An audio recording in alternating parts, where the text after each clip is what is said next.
Morning, Chris. Everything under control, I trust? We think so. Excellent. Are you under control? That's the real question. More or less, as one is, more or less, under control.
Excuse me, Natalia.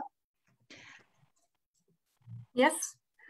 When the question and answer is over and I have to step out, will you automatically take me out of it?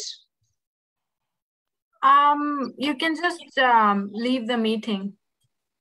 Okay, and then I will come back as soon as I'm through with what I need to do. Yep. Thank you.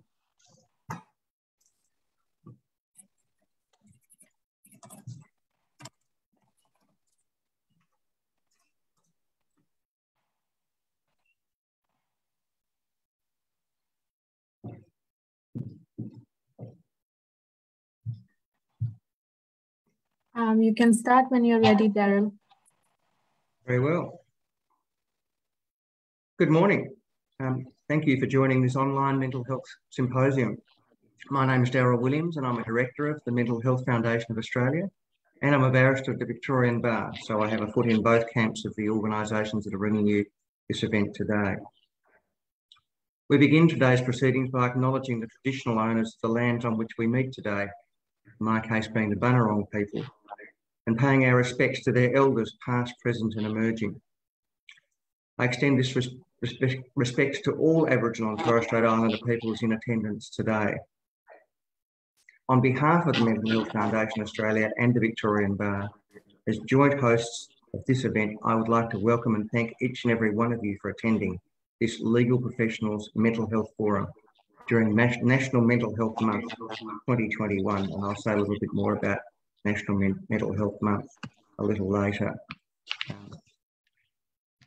I'd like to move now to invite the President of the Victorian Bar, Mr. Christopher Blandon QC, to say a few words of welcome. Chris. Thank you very much, Daryl. I also acknowledge the traditional owners of the lands from which we appear and pay our respects to their leaders, past and present. On behalf of the Victorian Bar, I'd like to welcome you all to the inaugural Legal Professionals Mental Health Forum. Daryl, as you've heard, is not only a director of mental health of the Mental Health Foundation and a member of the Victorian Bar, but he and I also have chambers next to each other and share a secretary. So when he suggested the bar become involved in this event, it was in every sense an offer too good to refuse. I'd like to thank the Chief Justice, the Honourable Anne Ferguson, for taking time out of her very busy schedule to officially open this event. Many will be aware of the letter from the Chief Justice to the profession last week, acknowledging the current difficulties and efforts made by the profession. And that's yet a small example of, I think, her appreciation of the issues faced by the profession in the general sense most of the time, but particularly at the present time. I'd like to thank in particular all those involved in organising today's forum, Obviously, a great deal of time, effort and work has gone into its production, and I'm sure what will be its successful outcome. And without further ado, I'd like to hand over to the Chief Justice of the State of Victoria to officially open the event. Thank you. Thanks, Chris. And I'd also like to begin by acknowledging and paying respect to the traditional owners and custodians of the lands from which we all join today, and pay my respects to those elders, knowledge holders and leaders past and present. I wish to thank the Mental Health Foundation of Australia and the Victorian Bar for jointly hosting this really important event. I wish to acknowledge the impressive lineup of speakers you're hearing from today. I think that you're all very fortunate to have such terrific people speaking with you about these issues. It really is important and essential work. It's always important to talk about mental health, but after the last 18 months, there couldn't be a better time to prioritise the discussion amongst members of the legal profession. There's no question that throughout all levels of the legal profession, people have been affected in various ways to the changes to their lives brought on by the pandemic. I've had a lot of discussions with barristers, solicitors, with judges, magistrates, other judicial officers, and I know firsthand that remote working has brought particular fatigue and strain. Many have been juggling family and childcare responsibilities and still expecting that they're going to be able to perform at the same high level as lawyers. There are others who've had to endure lockdowns on their own. So everybody's circumstances are unique, and in a pandemic, they all bring their challenges for us. At the same time, I recognise that some people have been faced with a reduction in work, and that's caused financial and personal stress. So none of this is easy. And those who might previously have thought that they were fairly robust in terms of their mental wellness have been tested. Those of us who work on to maintain our mental health have found levels of fatigue that have been increasing. The reserves that people draw on are running a bit thin. And on top of this, there are the general health concerns and the uncertainty and the anxiety that's just part and parcel of a global pandemic. So today's focus on mental health, as I say, is timely, but it's timely whether or not you're in a pandemic. I'm a firm believer that mental wellness is a hallmark of successful, well-functioning and a happy legal profession. In my experience, as lawyers, we all thrive when we're engaged with our work, with our colleagues, and with the causes and issues that we're working on. That's one good reason why paying attention to health and wellbeing is important. For many years, the importance of mental health to overall wellbeing and job satisfaction has been overlooked. So I really wish to commend the organisers of this symposium for hosting such a worthwhile event. This is because maintaining good mental health is a positive thing both in and of itself for the sake of the individual lawyer, but also for the administration of justice and the broader community that we all serve.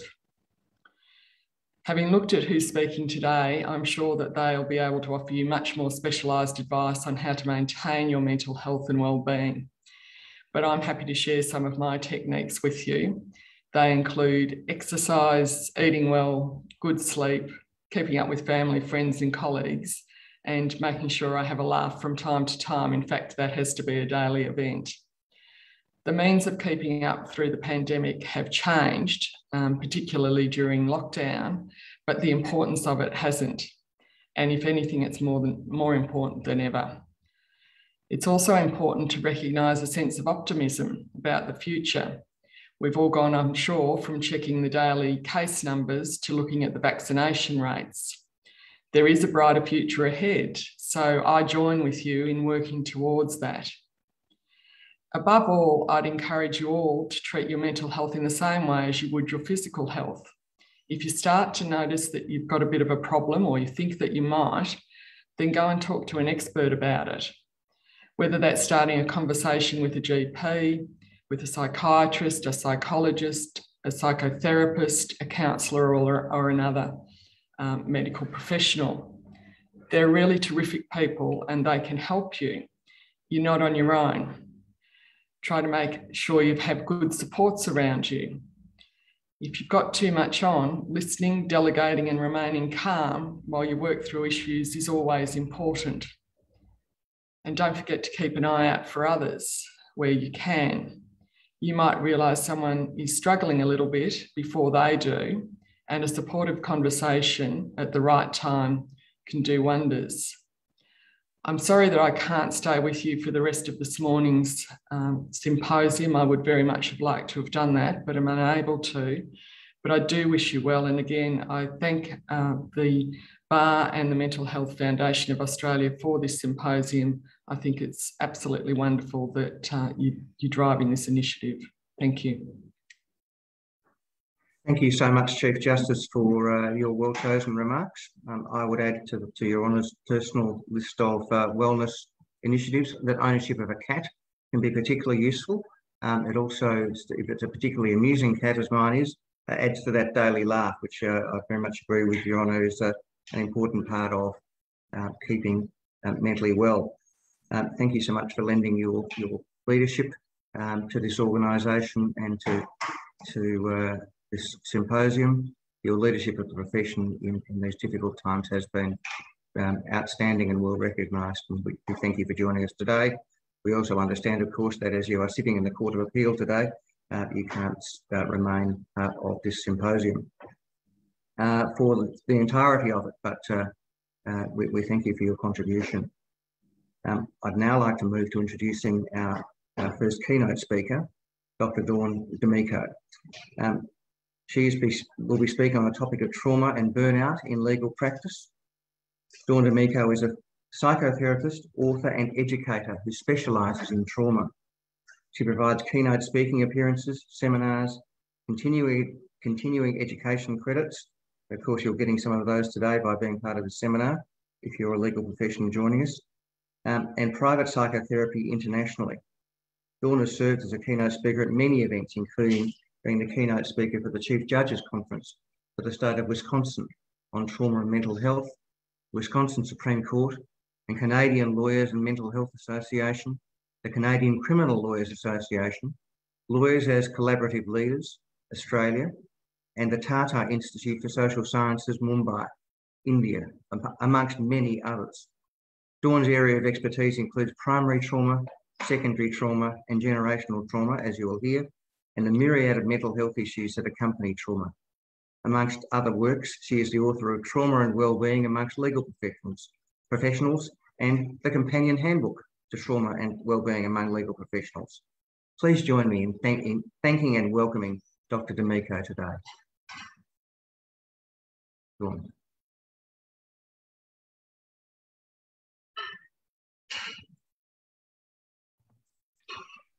Thank you very much for that introduction, Mr. Williams. This is a distinguished honor and privilege for me to be here today to speak in front of you. And I want to give a special thank you to you, Mr. Williams, as well as to Dr. Michelle Sharp for getting me here today. I'd also like to thank Natalia as well as Annika for their technological help in getting this together. Today, we're here to talk about trauma and burnout among legal professionals. And before we talk about it, I want to put the message out there that there is hope. And so in this next slide that we're looking at, we want to remember that there's always better ways of coping, and there are solutions. It's about taking care of ourselves and each other, and really beginning to recognize what's going on within ourselves and what we're seeing within our colleagues. So as we move on to the next slide, today we're going to have a short overview of trauma. The types of trauma we will be looking at today include primary trauma, secondary trauma, and generational trauma. And if we can go on to the next slide, please. Okay, and so the first thing we want to look at is what the definition of primary trauma is. Primary trauma occurs directly to an individual. It feels as though it's life-threatening. It can be such events as a car accident, rape, natural disaster, etc. This type of trauma causes both emotional, psychological, and physical types of responses. Now, the next slide will demonstrate the prevalence of primary trauma. Now, this is very interesting. In 2020, there were 2 studies done in Australia that showed us between 57 and 75% of Australians will experience a potentially traumatic event at some point in their lives. In the US, 70% of adults have experienced some type of traumatic event at least once in their lives. That's 223.4 million. So if we think about that, let's think about the room that we're in right now together. At least over half of our colleagues have experienced a primary trauma. We can generalize that even further to our clients as well. So this is an important matter to be thinking about as we move into the other issues surrounding trauma and the other types of trauma. So if we could go to the next slide, please. Okay. So this is really an area that is so important, secondary trauma and the confusion surrounding secondary trauma. In my work, which I conducted in 5 countries, I found over a 3-year period that there were generally 6 types of words or phrases that were used cross-culturally to describe secondary trauma. The interesting thing about this was every single word or phrase had slightly different meanings, and some of them were diagnosable conditions. So this leads to a lot of confusion and an inability to have conversations surrounding what is secondary trauma. So this is what I heard and found in the study. You might also find this in the book. Secondary traumatic stress, vicarious trauma, vicarious traumatic stress, indirect trauma, even post-traumatic stress and compassion fatigue. Now, this is very interesting because there wasn't a common language. What I discovered in my study over the 3-year period was something brand new and something that wasn't talked about. And this was occurring in the legal profession over and over and over again, was that people were revealing to me that they experienced a secondary trauma with one event. Just one event only. So this came out of the US Judicial College, the New Zealand Bar Association, and numerous places. So if we move to the next slide, I created, after I met with the Trauma Institute, Professors Charles and Kat Figley, I shared with them, they're kind of the gurus of trauma in the United States, and I shared with them what I found. And then I created a new definition of secondary trauma. This comes directly from the book. Secondary trauma among legal professionals will be defined as an exposure to an event such as a client's narrative, photos, videos, etc., that causes ongoing distress symptoms in the individual, resulting in physical, behavioral, and/or emotional symptoms. Secondary trauma can occur with one exposure to an event or over time through an accumulation of exposures. So this was very important, and it continues to be important with the recognition that we can have one exposure, we can have an accumulation of exposures, and without some intervention in between, we're running into many, many difficulties. Now, the other interesting point about secondary trauma is that secondary trauma can trigger a memory of primary trauma. So for those of you in the legal profession, you're hearing egregious materials, and maybe some of the material, such as child abuse, child sexual abuse, domestic violence, other crimes, may have been committed against you.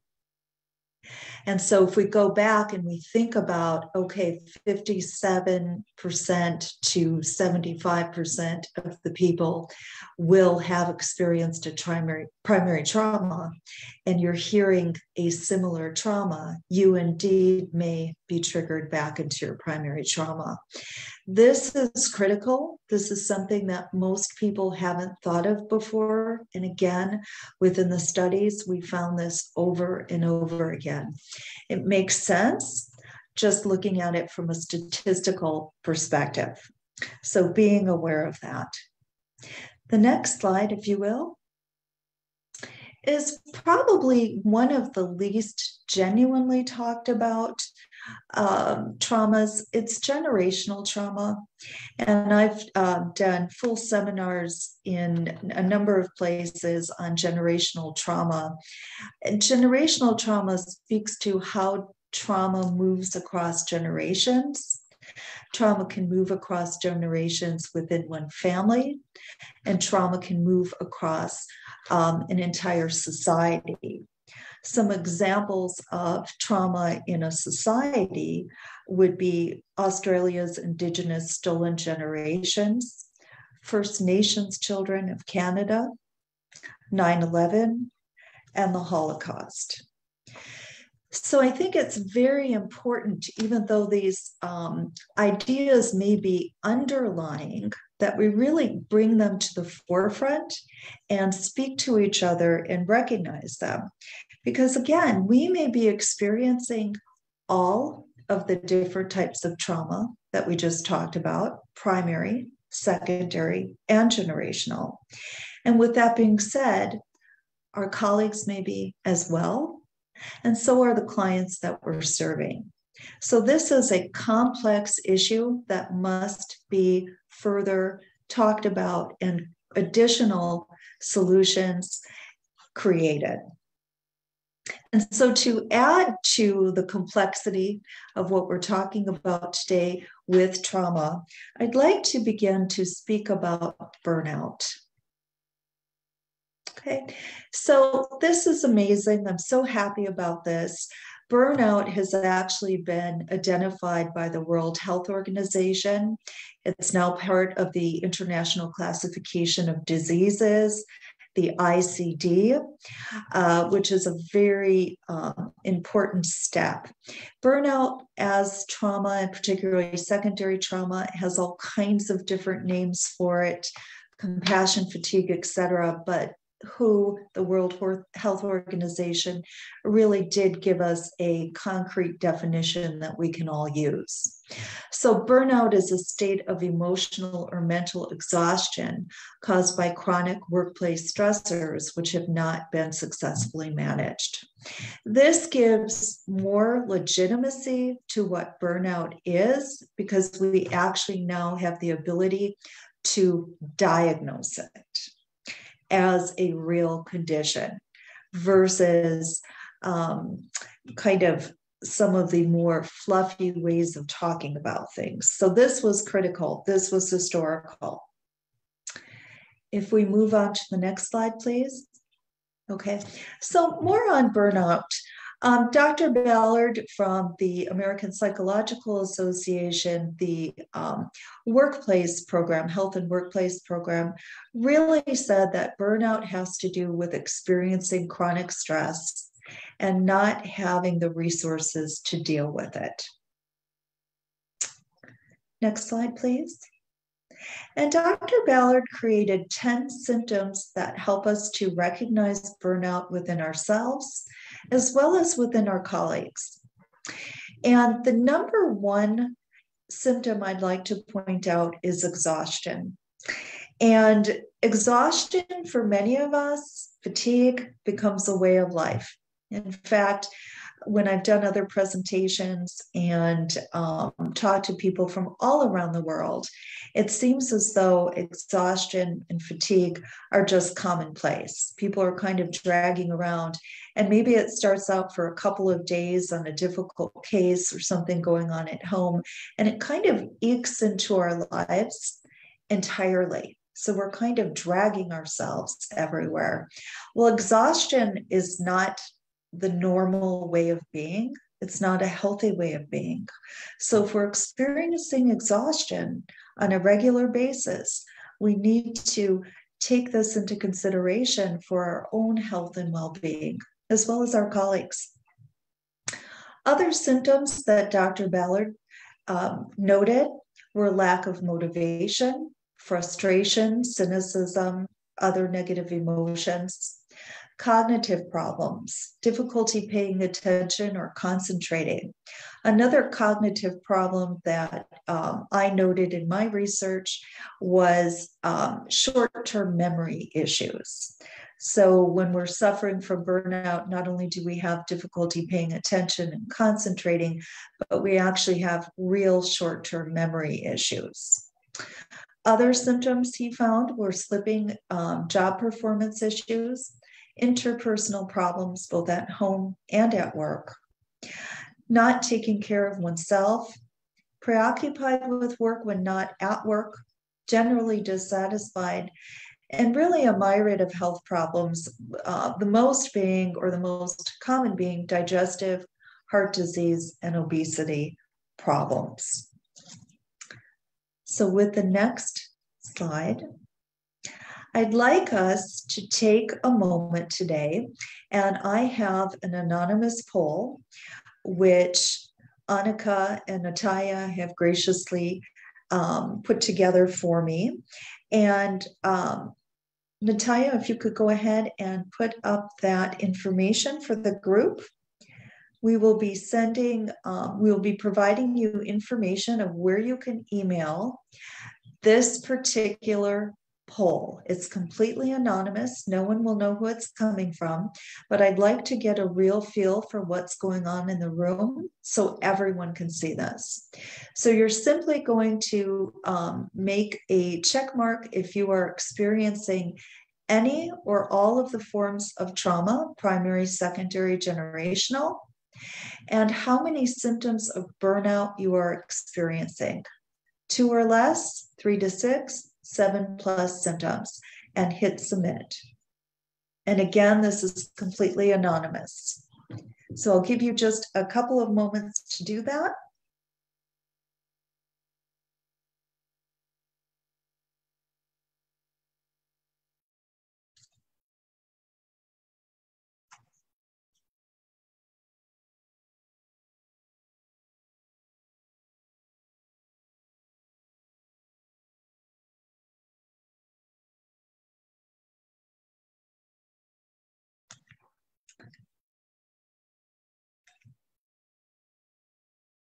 Natalia, I don't know if you can see on your end if everyone has completed.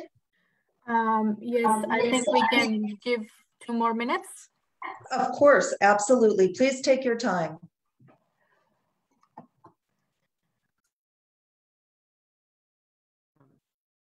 Speaking as someone who's trying to complete it myself,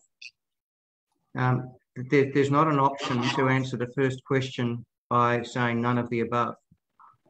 Oh, only 3 options mentioned.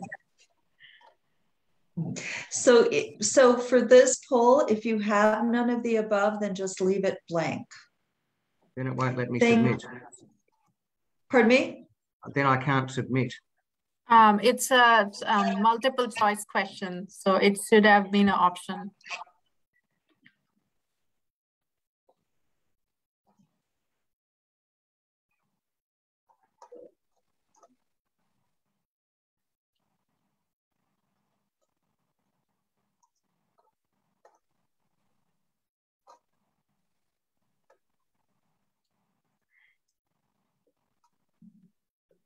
Yep. I think I'll end the poll now. The voting has stopped. Wonderful. Thank you for participating in that. And I'd like to share in this next slide, it's one of my favorite quotes, because I think we'll find this in our results as we see this later in the presentation today. The human heart tells us that we are more alike than we are unalike.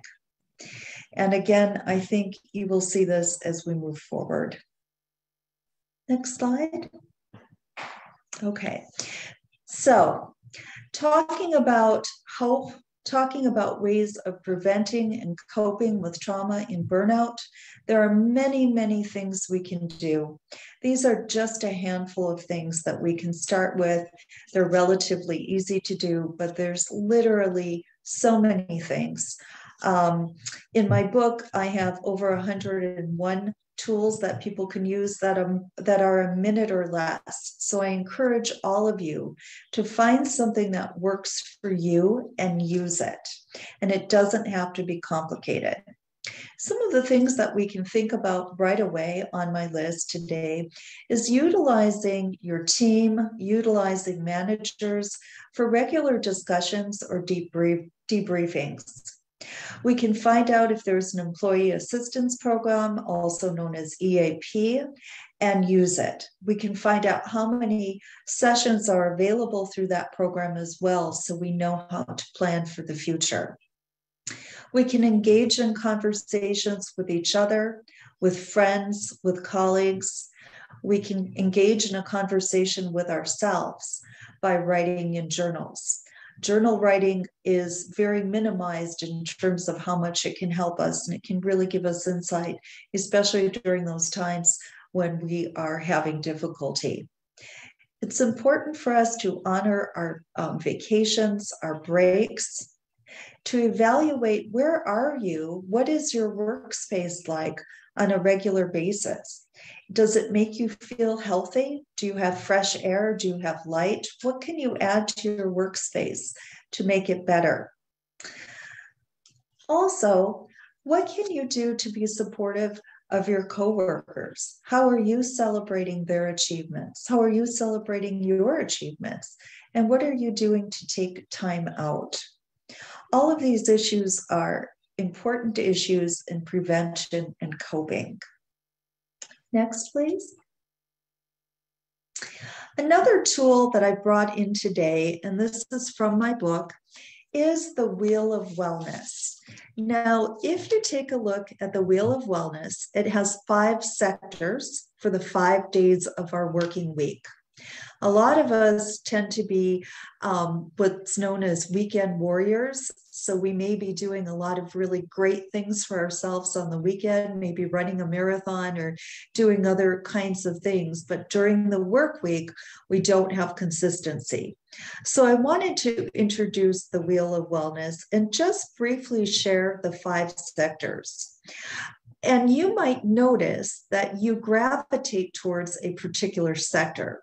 So the sectors are physical, spiritual, social support, lifestyle and personal communal, and mental and emotional.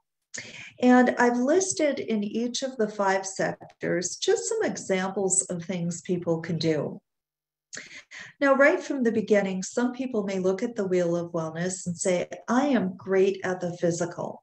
I eat well, I exercise every day, I'm sleeping well. So I kind of have that under control. But maybe the other sectors of the wheel are not being utilized. The importance of this wheel is it's really about balance in our lives at work as well as at home, because our life at work is our life. So some of the examples, and I'm only going to list a couple right now, under physical exercise, nutrition, spending time in nature, and these are just examples you can add to it, you can take away. Spiritual, meditating, praying, connecting with nature, 12-step programs. Social support, pets and animals, family, friends, therapists, ministers, rabbis, etc. For lifestyle, personal, and communal, we can look at what are we doing socially? Are we genuinely giving time to family and friends? Do we have any personal time? Are we pursuing any of our own personal interests outside of work or outside of family? Do we even know what our personal interests are? Do we have any personal goals? What about hobbies or volunteering? And the last sector is the mental or emotional sector. And this is a really important sector, as they all are. But I'd like to really ask people to take a moment to check in with themselves on a regular basis and kind of find out, what is your self-talk, or what I like to call, what is your narrative? We all kind of have a running narrative going on all the time. And let's check out if yours is a negative or a positive narrative. Some people like to take and record their narratives in logs and see if they can somehow change that. Also recognizing stress levels when we feel stress, not only emotionally, but physically. What is our self-concept, etc. So there's really a number of different activities that individuals can take part in within the wheel. Some people like to step through each sector of the wheel on a daily basis. So you may start with physical, and you may just go around the pie chart, these sectors, daily, just to kind of make sure that you're getting some balance. So this is very personal and very individual. So again, take this with you so you can do a little self-evaluation, and also to give you additional help with well-being and working on these issues of trauma and burnout. Next, please. Okay. So I think, Natalia, we may have some responses to the poll now. Do you have that available? Okay. So can everyone see our responses, Natalia? Yes, we can. Can see, that's good. Great. Okay. So let's take a look at what we're seeing. So we can see that under primary trauma, 45% of the individuals who responded that they are experiencing or have experienced primary trauma. Secondary trauma, 59%. Generational trauma, 21%. Is this surprising? Probably not, or it shouldn't be, compared to what we've been seeing in the statistics thus far. If we go down to the symptoms of burnout, what are we experiencing in the room? Let's see, can we scroll down a little bit, Natalia? I think you have to scroll down from your screen. Okay, thank you. Okay, all right. So 41% of respondents are having 2 or less symptoms of burnout. Excuse me. 55%, over half of our respondents, are having 3 to 6 symptoms of burnout, and 3% are having 7+ symptoms of burnout. So this is significant. This is what's really going on real time in the room right now. And I want to genuinely thank all of you for being willing to share with the entire group. This is critical information to health and well-being. These are issues that need to be worked on and resolved. And again, there are ongoing solutions for this. So let's move on to some additional steps that we can take. Okay, so we need to act individually as well as together. Some of the things that we can do, I've given you already with the Wheel of Wellness and some other ideas.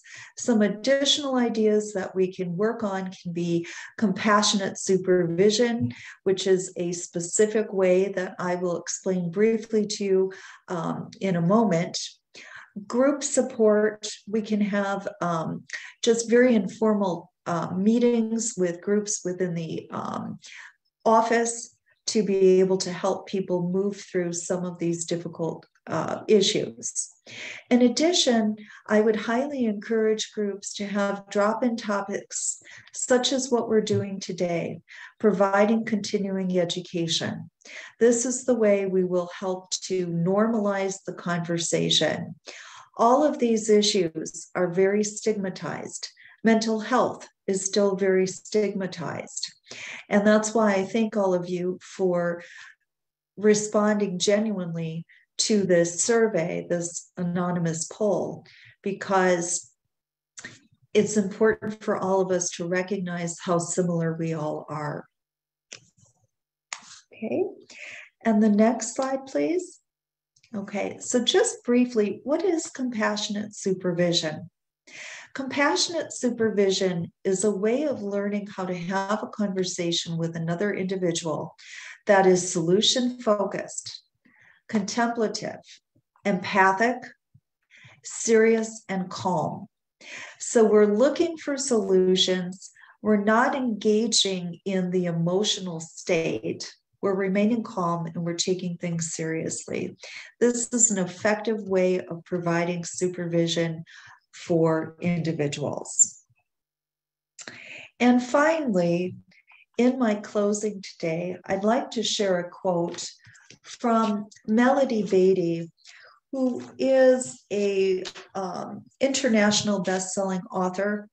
Her son died tragically at a very young age. She subsequently fought with addiction, multiple addictions her entire life, dealt with domestic violence and other issues, and came out of it to be not only a New York Times bestselling author of multiple books, but an international bestseller. And I just was reading this today and thought I had to bring it into you because I do believe it provides us some hope. Quote from Melody Beatty: "With all its trials, tests, worries, heartaches, and sometimes heartbreaks, life is a gift.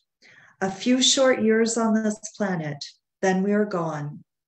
Do not spend it worrying about all that has gone wrong. You missed the lesson. You will miss the gift of life. Respect life, all of it. Respect and honor your own." The next slide, please. Oh, looks like the slides were out of order. That's okay. This is a little bit more about compassionate supervision and about how it's solution focused. You can see at the bottom of the slide, we have you, the individual. We have the idea of talking about or revisiting that experience. We discuss assumptions, attitudes, values, and beliefs. And then we talk about justifying our actions if they are appropriate, solving problems, finding deeper meanings, and ultimately changes. Next slide. Okay. Thank you very much for this opportunity to speak with all of you. And I would love to hear any questions or feedback or thoughts that you may have. Well, thank you very much, Dr. D'Amico, for speaking with us. We will have to postpone questions if we're going to be able to take any until later in the program today. I know you've got to go, but you might be coming back later in the session. We'll see whether we can do that, but we unfortunately are tight for time and have to move to our next session. There is a Q&A function for participants. At the bottom of your screen, one of the functions is Q&A. And if you do want to ask a question of Dr. D'Amico, perhaps which we may not have a chance to get to later, we'll certainly endeavour to do so. Use that function, and also use that function for any of the other speakers that we have today, for the panel that we're about to have, and then for our second keynote speaker, Dr. Vivian Holmes, Professor Vivian Holmes, later in the program. But Dr. D'Amico, can I thank you so much for your very thoughtful presentation, and I can see already that some positive positive reviews of it are coming through on the chat function, which indicate that it's been very well received. And I've certainly found it fascinating. Thank you so much for contributing. Thank you. Thank you very much. And I will be back. Thank you. Take care. All right. Well, we'll now move to a panel discussion on the topics of working from home in a pandemic, identifying colleagues who aren't coping, and wellness as a call to excellence rather than the avoidance of failure. I'm going to introduce Dr. Michelle Sharp of the Victorian Bar to moderate the panel and then invite her to introduce the panellists. But let me tell you that Michelle has been a practicing barrister since 2002. She's the current convener of the Women's Barristers Association, and many people have held that title and gone on to greater office. I hope, Michelle, that you prove to be one of them. She was a founding member of the Bar's Health and Wellbeing Committee in 2006 when we're only really just starting to talk about those issues, and she's still a member of that committee. She's a long-standing advocate for better recognition and normalisation of the particular health and wellbeing challenges that face lawyers and the identification of ways of responding to those challenges. She's presented several well-received sessions on these topics for the Bar's CPD program, and there could be no one better to moderate today's panel. So I hand over to you, Michelle, and thank you. Thank you very much, and thank you for that warm introduction. And can I say I wholly support your recommendation of cats. I have two, and I find them very therapeutic. Let me introduce today's panellists. First, we have Her Honour Magistrate Fiona Metcalfe. Her Honour has served as a magistrate since 2009, having previously served as the Director of the Courts and Tribunals Policy Unit in the Victorian Department of Justice. Her Honour serves in a particularly challenging area of the court's work as the supervising magistrate in the sexual offences list. Her Honour is also no stranger to the stresses associated with cases that have a high public profile, having presided over, amongst others, in the 2014 bail hearing of the child predator Ali Jafari and the very recent committal hearing of former Jewish day school principal and alleged child sexual offender Mcclay. With us, we also have Legal Services Commissioner Fiona Mcclay. Fiona was appointed Victorian Legal Services Commissioner and CEO of the Victorian Legal Services Board in January 2018. Prior to her appointment, she was the CEO of Justice Connect, a leading not-for-profit organisation that provides free legal assistance to individuals and organisations by leveraging the pro bono skills of the private legal profession. Fiona has also held a range of senior roles at World Vision Australia, including that of General Counsel. Before joining World Vision, she also worked at Clayton Utz as Special Counsel, and she has a Bachelor of Laws from the University of New South Wales and holds Masters in Laws from both New York University and the University of Melbourne. She's also studied at both Harvard and Stanford Business Schools in the United States.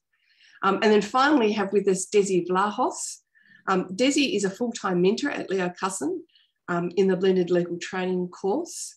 You may recognise her because she equally is a very powerful advocate for mental health. And she blends that passion with education in assisting trainees in critical literacy needed for entering the profession, as well as igniting the creativity required for the future of practice. She also is a certified mental health first aider, first aid trainer, and regularly delivers the mental health first aid course, providing participants with the support skills to assist people who are developing mental health, who have a developing mental health problem or in a mental health crisis.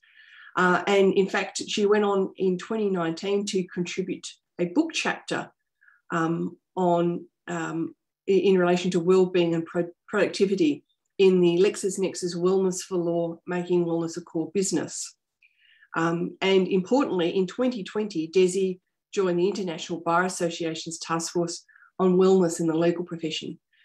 Thank you, panellists, for joining me today for October's Mental Health Awareness Month. Can I start perhaps with the research? Desi, having been on the International Bar Association's Wellness Task Force, what can you tell us about the recent research coming out of the IBA? Lovely. Thank you, Michelle. Well, it's quite an interesting time because this project was launched, as you said, last year, and it had two phases. Primarily, the first phase was looking at releasing two surveys, and the first survey was looking at individual lawyers, and the second was a survey that looked specifically at legal institutions.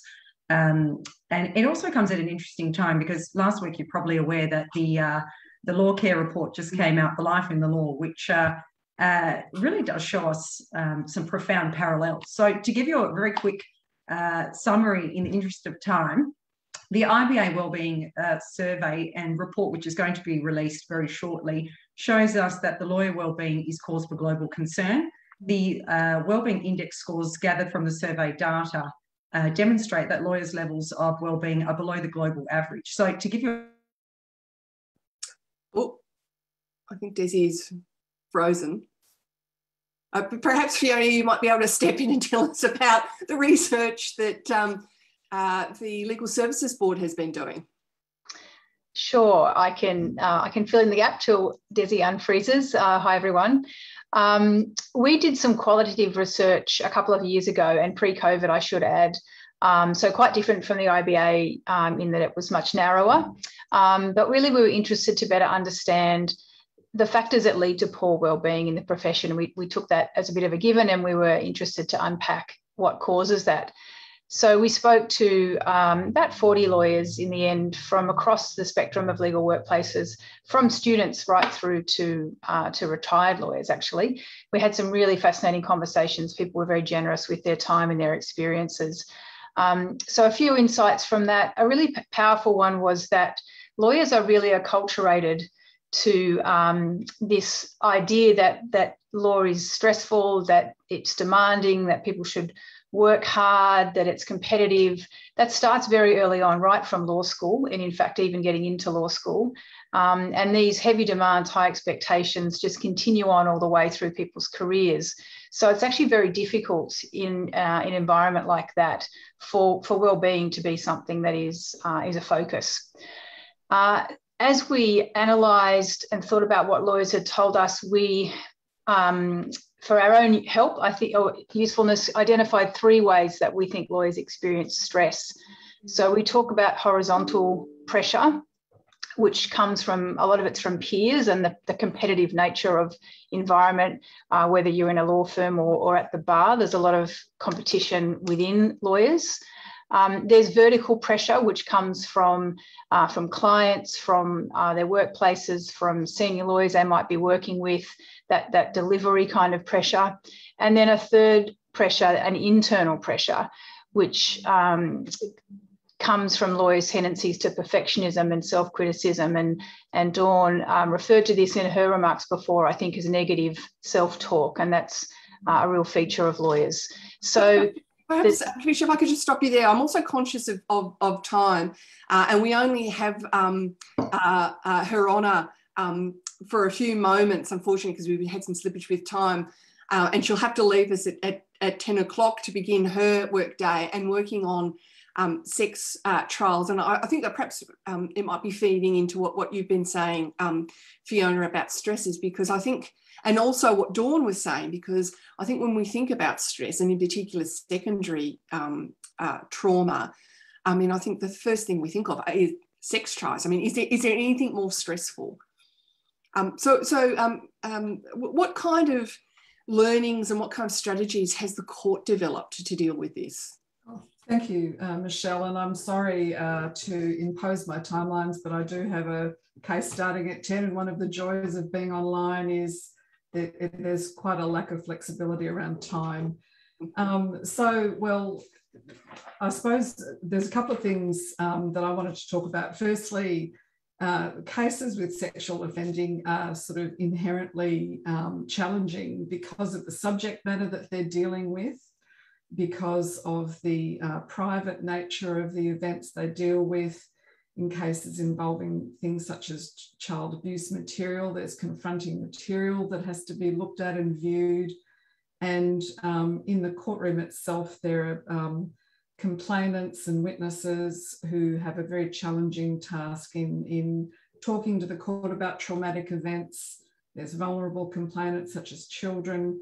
There are vulnerable accused who face great stigma if they're convicted of these sorts of offences with heavy penalties as a consequence. And so the role of everyone in the courtroom, but particularly the judicial officer, is to balance up those competing interests and being vigilant in ensuring a fair trial and a fair process. So it's inherently a complex task. And there's research that was done by Carly Shriver that looked at stress levels in the judiciary, and that found that magistrates actually carry quite high levels of stress in the work that they do. Similar to what others have said, in an online environment, everything is just magnified in difficulty. There's difficulties with communication. Communication is harder online. The court process is a very human process. Human beings, communication is about more than just what's said. It's about everything, a whole lot of other things, and that's very challenging. There's constant problem solving in an online environment with technical issues, as we've just experienced in this seminar. There's always technical issues occurring, constant problem solving about things that in a physical courtroom you don't have to worry about because they've been sorted out over hundreds of years how things will work, yet when you go online, you're making it up as you go along. And I think the other great challenge is the blending of this work into your home environment. So when you're sitting in a physical courtroom, you have the luxury of having a space that's dedicated to that work. There are rules around how that space operates, and when you finish that work, you leave for the day. You might take work home, but it's in a controlled way that you control. Whereas when you're sitting from home, you have no control over that blending of the work into your home environment, which is your sort of private space. There are challenges around perhaps the setup you might have at home. It might not be particularly conducive, or you might be making do with not a very good space.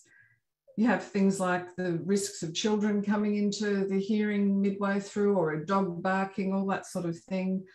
And I guess really that's all just by way of saying the online environment that we're all working in, lawyers, magistrates, judges, witnesses, everybody coming in that environment is more demanding. But like the last speaker said, it doesn't mean that problems can't be overcome or solutions found, but I think it's worth recognising that just to acknowledge that it's a stressful environment for people to work in.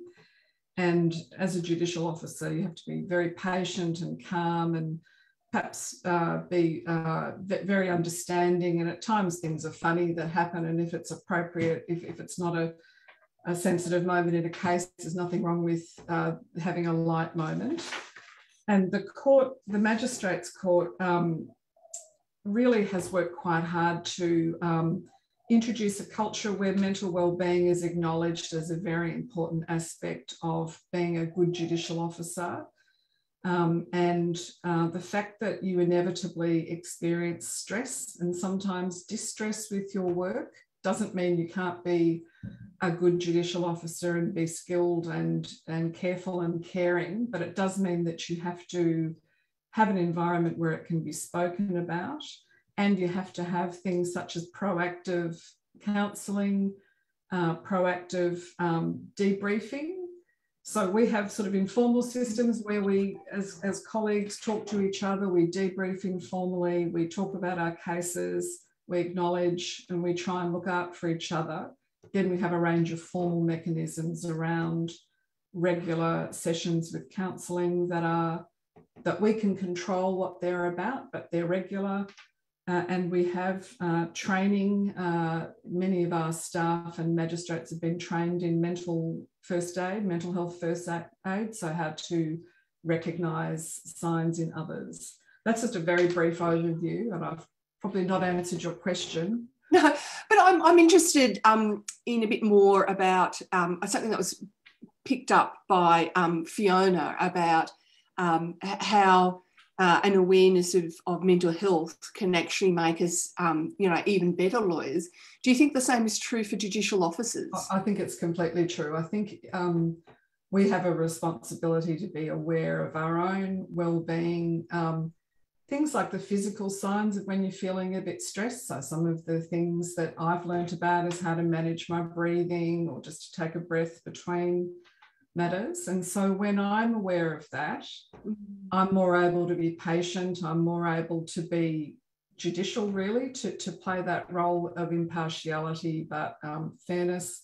But then also, for example, if I've got a witness in the witness box, I'm perhaps more able to recognise the signs of distress in them, or the signs of when they're not perhaps coping. And of course, it's very important that witnesses have a safe, as safe a space as possible to give their evidence and to have a fair opportunity to give their evidence. So those things are very important. And I think really it reflects in our better practice of our role as a judicial officer, so that we're not being snappy with people or getting impatient or losing our temper, which is often signs that the individual is stressed. So I think it's very important. As you say, the administration of justice is a very human exercise, which has been a problem with doing remote trials. So it seems to make sense from what you're saying, that if you're more aware of your own humanity, then the system works better, that you're able to relate better to other human beings within the courtroom.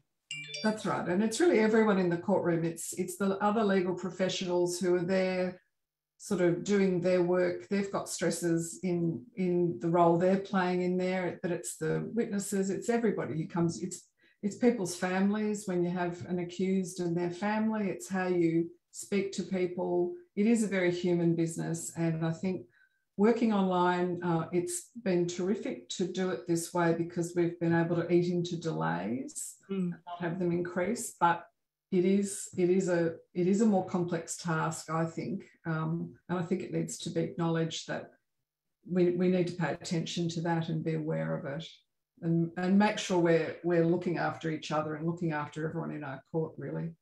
Thank you very much. Now, I notice it's 10 o'clock and I did solemnly promise you to let you out at 10. That's right. And I do apologise. I feel like I hijacked, but I didn't mean to, but needs must. And thank you very much for... Thank you very much. Thank you so much for joining us. Thank you. So perhaps if we talk now, and now, Desi, we've got you back with us, and Fiona was talking a little bit about the research that was being done by the Legal Services Board, and you were starting to tell us a bit more about the work that's being done by the IBA. But perhaps if you could tell us a little bit more about what the research is from the IBA, because I understand that research was done out of a concern about wellbeing in the wake of COVID. And so it sort of started as a sort of searching survey to work out whether or not there was an adverse impact on practitioners given remote trials and COVID. And I think we've heard from, as we've heard from Her Honour, certainly from the court's point of view, things are made harder. What did the survey say about COVID? So, well, as you rightly said, and sorry, I feel like that was a really great segue into talking about stress and what happens when you have technological issues. But the survey really did, it springboarded from a webinar that was hosted back in April last year. And I think that it was really just trying to canvass, what people's sentiments were in relation to the pandemic. And what they did discover from that was that, lawyers were experiencing really heightened levels of stress as a result. So that's what really prompted the undertaking of the project at first instance. So really just sort of before I did get logged off, I'll run through very, very quickly in summary. But as I was saying, stigma is still a major problem, and that was what they derived from that data as well. They said 41% of respondents said they couldn't discuss wellbeing issues with their employer without worrying about repercussions or it damaging their career, their livelihood.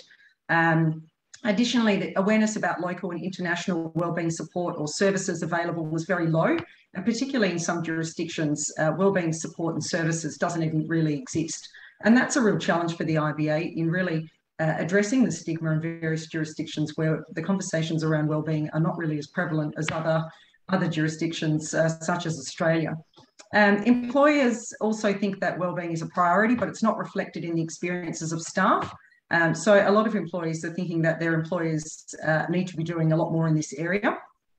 What I do want to flag, and what's really important, and as it lends itself to the Life in the Law report by Law Care, is wellbeing issues have a disproportionate impact on the young, women, those that identify as ethnic minorities, and also those with disabilities. And those groups, they actually reported wellbeing index scores that were consistently below the global average for those respondents.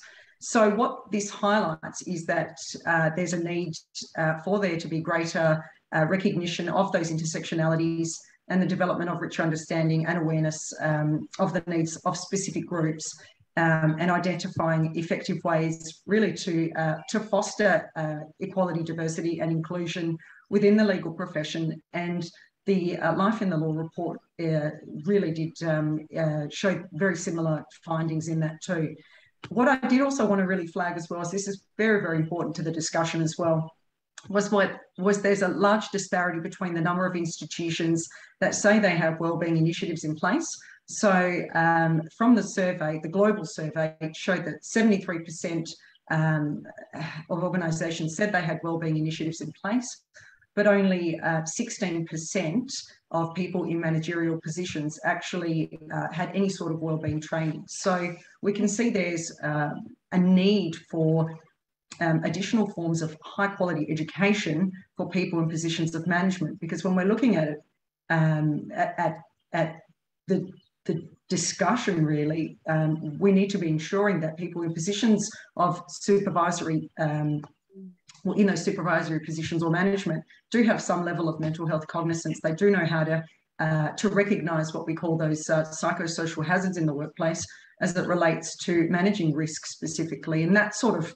I suppose we're going to talk about that in just a moment, but that's sort of where we're pushing the discussion now, rather than looking at it from an individualised context, rather than saying, well, and it's traditionally been the way in the legal profession, we talk about wellness. It seems to be this knee-jerk reaction that it's, oh yes, we'll support you, but that, and then it's the individual's responsibility. But what we don't seem to do a very good job is preventing it from the outset. So really looking at that work design, really digging down and saying, well, are there any potential hazards in the workplace that could be exacerbating existing conditions or actually being the catalyst for problems at the outset? So, yeah, so that's sort of where we are now.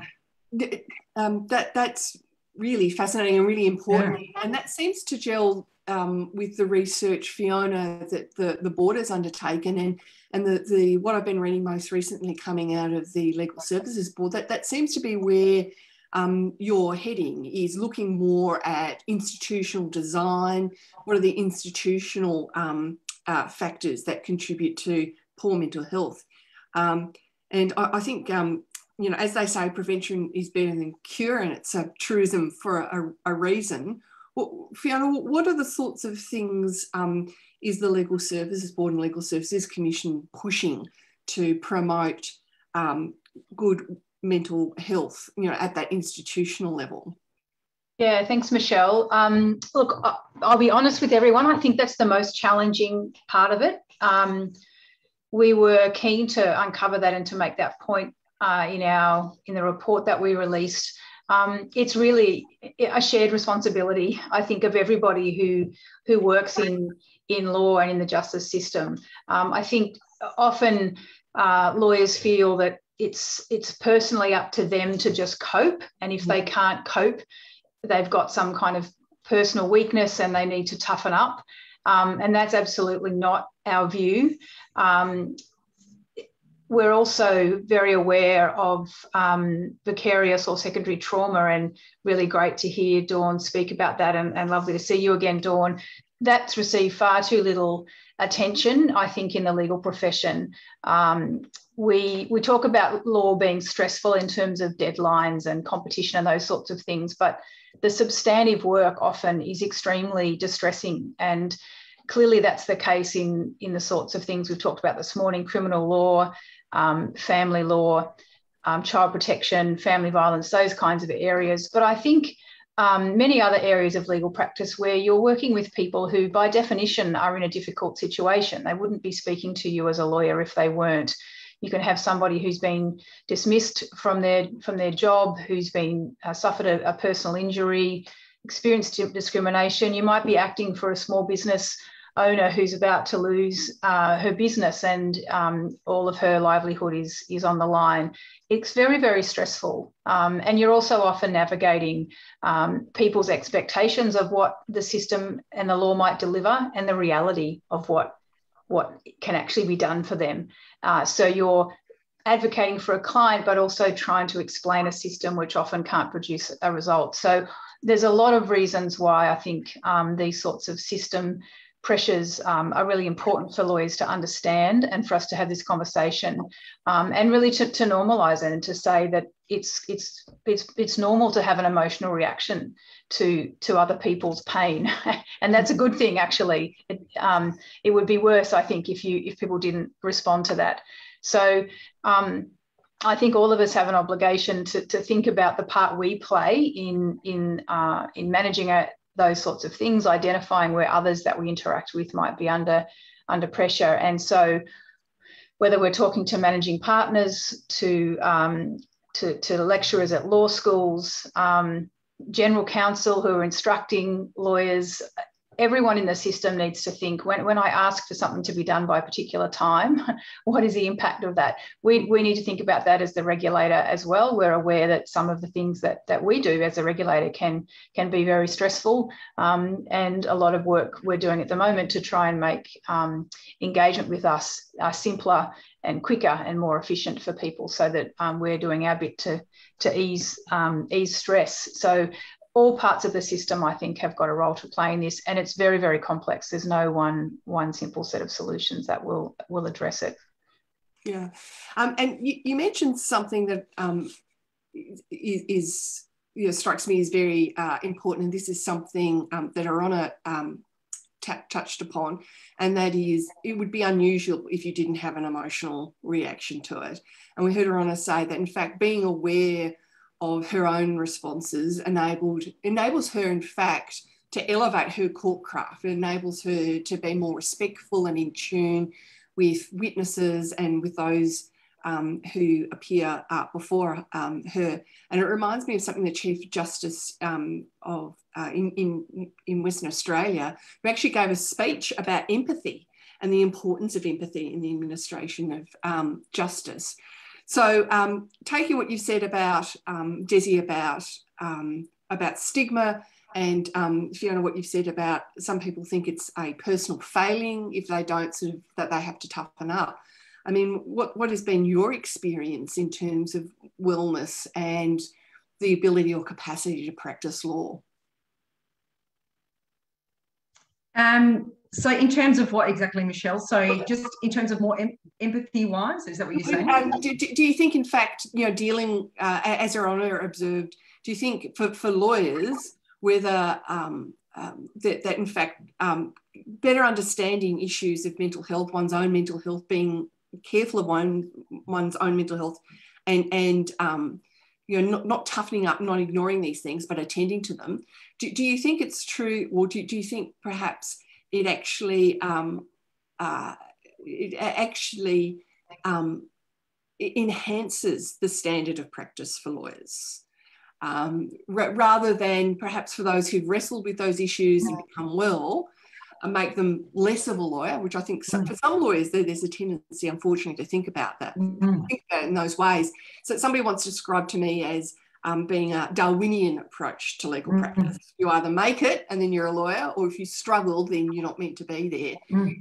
Do you think, in fact, having wrestled with these issues might actually, and dealing with these issues actually gives you a greater capacity to really achieve high levels of, in terms of your standard for legal practice? Absolutely, and I think it really does come down to that. If you've experienced something from the outset, you've acknowledged it. So, if you have experienced a problem, you've acknowledged that there is a problem, and I think that you are, more inclined when you say empathy as well, to empathise and to understand, all the different facets of it as well. So you can have, more informed conversations with people as well. I definitely think it's an interesting, very complex thing, mental health. And specifically, I think that's why it's been such a struggle and a challenge in the legal profession. We've been talking about it for 20 odd years now and saying that, we can't expect individuals to shoulder the responsibility, and that we do need to really look at the system, at the way law has been practiced. Because we seem to be doing and replicating the same surveys, and even, most recently the IBA survey, the Law Care survey, we're identifying the same stresses within the legal profession. But the complexity with mental health is we can't always control every aspect of a person's mental health. But what we can control, insofar as reasonably practicable, are those stresses inherent in the workplace itself. So what we're doing at the IBA and what we're looking at and focusing our attention on is assessing, what those issues are in the workplace, and then looking at organisations to address those issues. So what are those hazards in the workplace? And if we're looking at that from a prevention perspective, well, then we're actually going to take away, a huge burden that might not be there to begin with. Because the thing is with mental health as well, it might be something in the workplace that is catalysing mentally ill health. So, and we can see in Australia, and that's what I wanted to touch on there as well, Michelle, was that when we're talking about, what is the way, what are the challenges? In Australia now, we're actually seeing changes in relation to regulation in relation to workplace health and safety and occupational health and safety. So recently the ministers met to basically look at embedding psychological health and relevant risk controls in the model regulation now. So this is generally speaking due to the significant impact of work on mental health, also the confusion about what employees should be doing, and a patchwork of existing strategies that haven't been successful. So we know that preventing that psychological harm already exists in the general duties of workplace health and safety, but inclusion in the regulations is now going to specify precisely how employers and how they must undertake this duty itself. So the reason that is the case, and we are moving towards regulation, is because the soft approaches haven't been working. We've seen compensation claims escalating, and I think it's a bit carrot and stick. And I think when we talk about psychological health and safety, and obviously, in any workplace, it does need to be an integrated approach. It needs to be a prevent harm. It needs to be promoting those positive protective aspects, which are those initiatives. They are those shiny wellness programs. And then obviously looking at mitigating any illness as a result. I've got a really good colleague from UNSW that talks about this is the time now where we've got this time to sit back, to reevaluate, look at the situation, and people generally speaking are reevaluating their work, their values, and we can see this generation are not going to stay in their workplace. And it's been predicted that there is potentially going to be a mass resignation, across internationally. That's what they talk about. They call it the Great Resignation. And I think what it's about is leaders now looking at the work design and really just peeling it back and, working out, what's going to work for people with some form of meaningful consultation. And these regulations here are really, as I said, to some extent, really trying to push people along that road of really focusing on the psychosocial hazard in the workplace, and then looking at those ways to promote good mental health, which are what my good colleague refers to as the icing on the cake. And what he says is, unless you have a good cake to begin with, no amount of icing on that cake is going to fix a bad cake. And I love that. I always think about it. So it is ultimately, it's there to promote the mental health. But from the absolute outset, and Justice Jago said that recently at the Minds Count annual lecture, that at the very bare minimum, organisations should be implicit that organisations are preventing harm. So people are now looking, and employees are now looking at, what can this workplace provide me in terms of the holistic formation and the value that I'm going to bring to this organisation. So what we're looking at now is, how do you bring leaders, how do you get management to look at it from the perspective that an innovative workforce is going to be a resilient workforce. But in order to achieve that psychosocial and psychological safety, it's all about ensuring that your employees are listened to, you're having that meaningful consultation, you're really engaging with your staff in order to make the environment conducive to innovation and creativity, which can only happen if you're prepared to be able to take risks without repercussions. So very exciting times ahead. We've also had the international standard as well. That was recently published in relation to occupational health and safety in relation to psychological safety as well. So there's another sort of brick in the wall there, which you know, will be a positive factor for many leaders.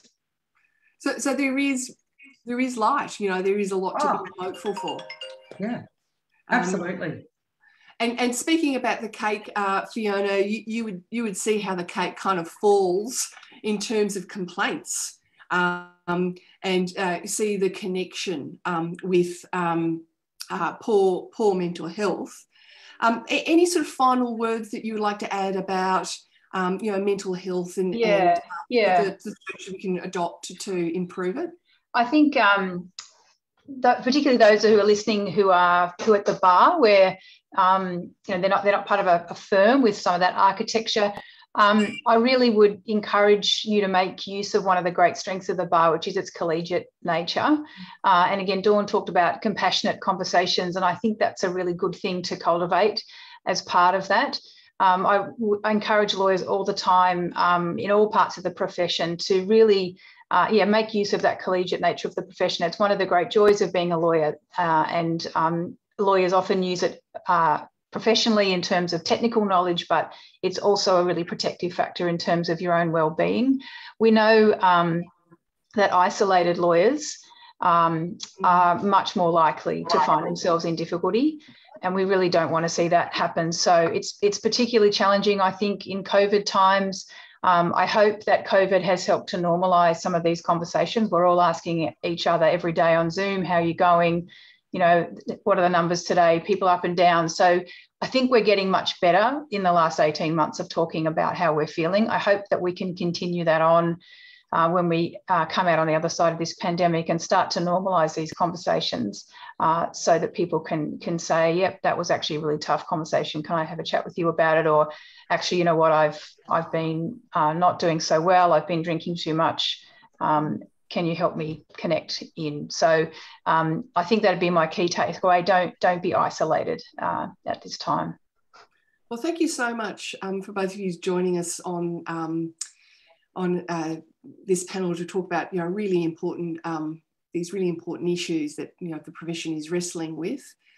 And I will pass on to Daryl because following us, we'll have Associate Professor Vivian Holmes, which I think will be picking up some of the themes that we're talking about in terms of wellbeing and also the connection between morals and unethical conduct and wellbeing, which again, I think, Fiona, is something you see quite a bit, and also Desi in terms of, you know, teaching students at Leo Cousins. So thank you very much again, and over to you, Daryl.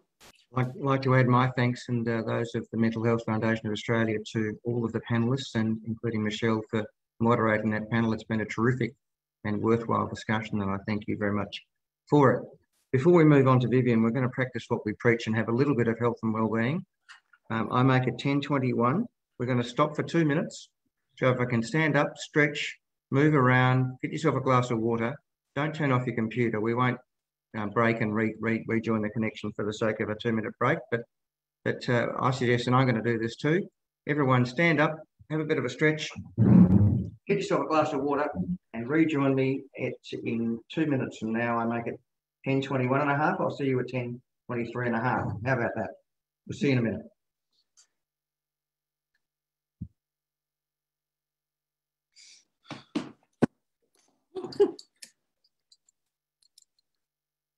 Oh, hi, Dawn. I just wanted to say, brilliant job. I really enjoyed it.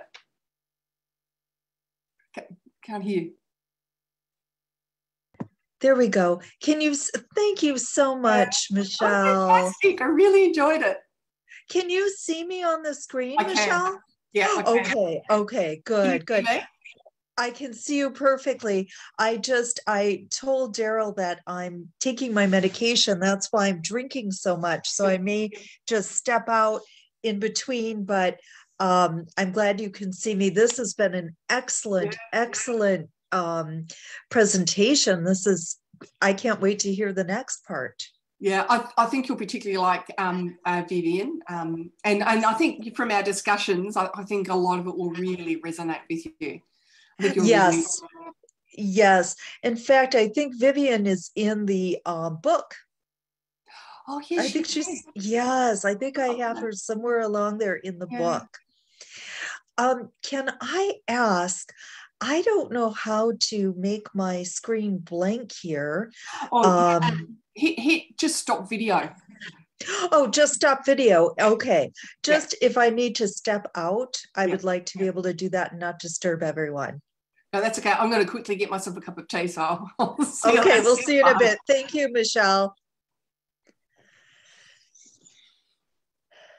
Hi, Daryl. I was on mute. G'day, how are you? I am good. This is a wonderful experience. I really, really appreciate it. Well, thank you for your terrific prezzo. That was very good. And thank you. We did get some positive reviews on the chat, so that's great news. Excellent, excellent.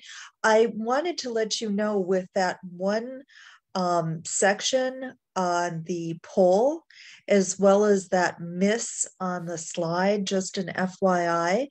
I think that got missed when it was translated by, I forgot the young woman's name who was helping me, just so you know. Yeah, okay. I was actually looking at your one that you emailed to me, and I thought it was the same. So. Oh, really? Maybe it was.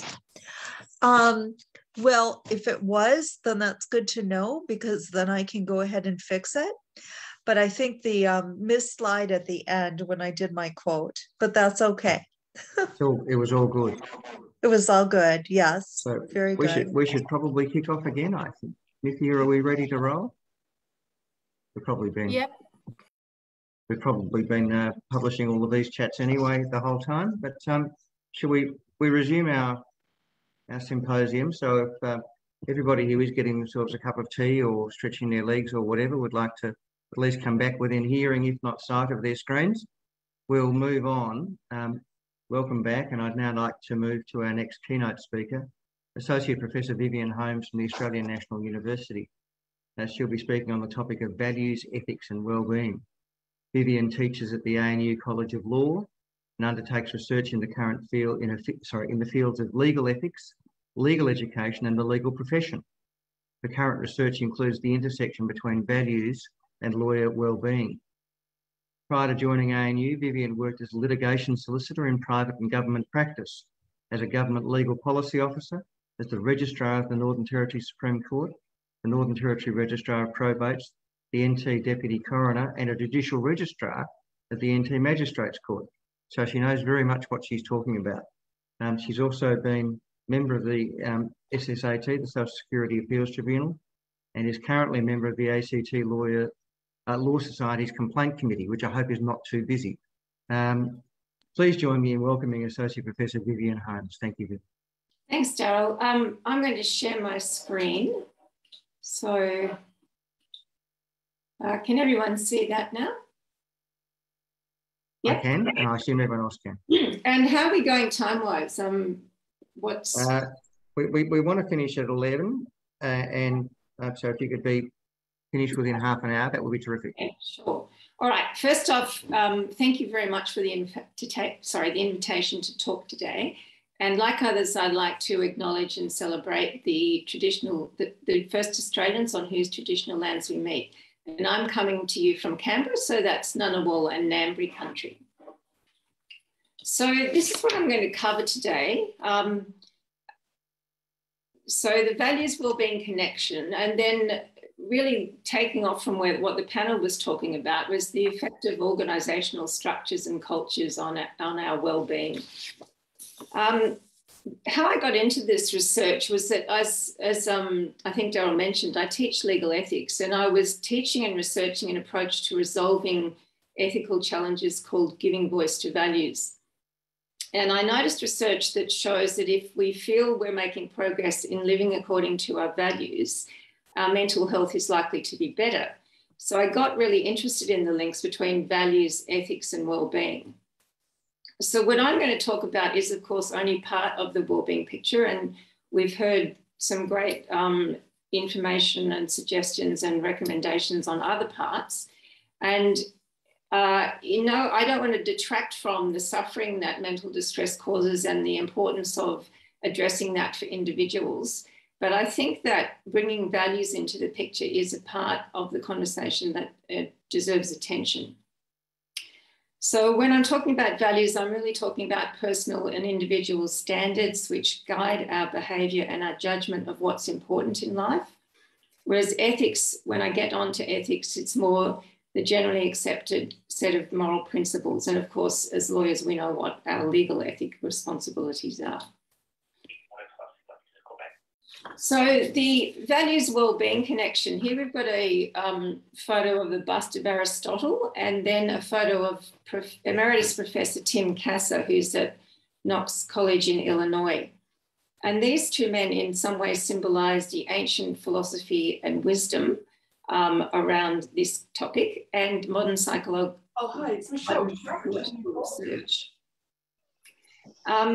Both Aristotle and Professor Tim Kasser conclude that values and mental health or well-being are intimately connected, in fact, the flip side of the same coin. The concept of, and I'm not sure how to say this, but eudaimonia is associated with Aristotle. So this means happiness or living a complete human life or the realization of human potential. And according to Aristotle, we don't achieve this from the mere pursuit of pleasure, but from living in accordance with values that create a sense of meaning, connection, and self. Now, thousands of years later, this view is backed by a lot of research in psychology, and Professor Tim Kasser's work has looked at the happiness difference between chasing extrinsic as opposed to intrinsic goals. So let's have a look at this idea. Intrinsic motivation occurs when we're motivated to do something because we value the activity in and of itself. So, for example, Mohammed here is playing soccer because he loves the game. He is intrinsically motivated. But if we act from extrinsic motivation, we do something because of what we'll get in return.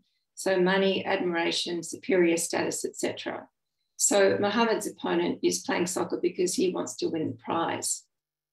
So, of course, we're all motivated both intrinsically and extrinsically, but it's the balance of motivation that matters.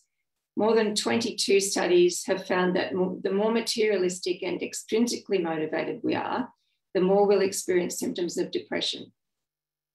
And 12 different studies have shown that the more materialistic and extrinsically motivated we become, the more anxious we'll be. These studies have been carried out across cultures, so Britain, Denmark, Germany, India, South Africa, Russia, etc. Now, of course, our values underpin our motivations. And that's why I'm sort of saying they're the flip side of the well-being coin. But what values am I talking about?